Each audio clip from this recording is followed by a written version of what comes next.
Late Tuesday afternoon, Oskaloosa played in its first state tournament game in 22 years as the Indians faced Sergeant Bluff-Luton in the Class 3A quarterfinals. Oskies had a balanced attack all year long, but all eyes at the Wells Fargo Arena Tuesday were on sophomore sensation Xavier Foster. The 6'11" forward had to sit a portion of the first half with a couple of early fouls, but with his team trailing by 10 halfway through the second quarter, Foster came back into the game and knocked out a couple of three-pointers to help Oski cut the lead to 5 at halftime. He says the late run to get within 28-23 settled everyone down and primed them for a big second half. It was great, and then when we came back, it was no let up. There was just keep going.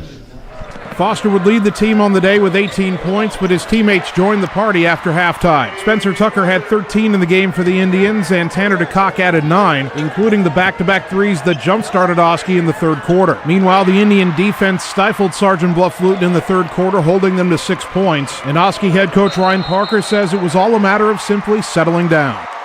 And, second half, and we talked about at halftime, just go out and get shots during warm-up, settle in. We'll make shots second half. If we defend the way we did in the first half, we'll be fine. And we did, and just made shots, and that was the difference. We didn't do anything different. We didn't change any game plan at halftime. It just tried to do what we do.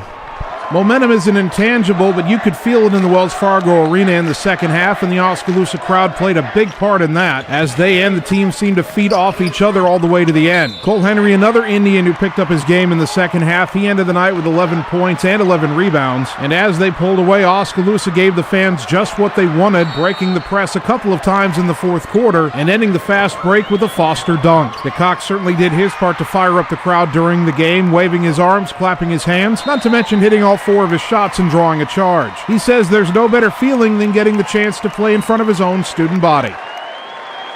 Our fans are great. Best student section in the state, in my opinion. And it's really great when you get momentum like that. You just start getting in a roll, and it's awesome. It's so much fun to play in. After the 63-47 win, Oskaloosa heads to the semifinals to face Waverly Shell Rock. It tips off at 3:45 Thursday afternoon at the Wells Fargo Arena. For the Autumnal Radio Sports Network, I'm Jason Van Arkel.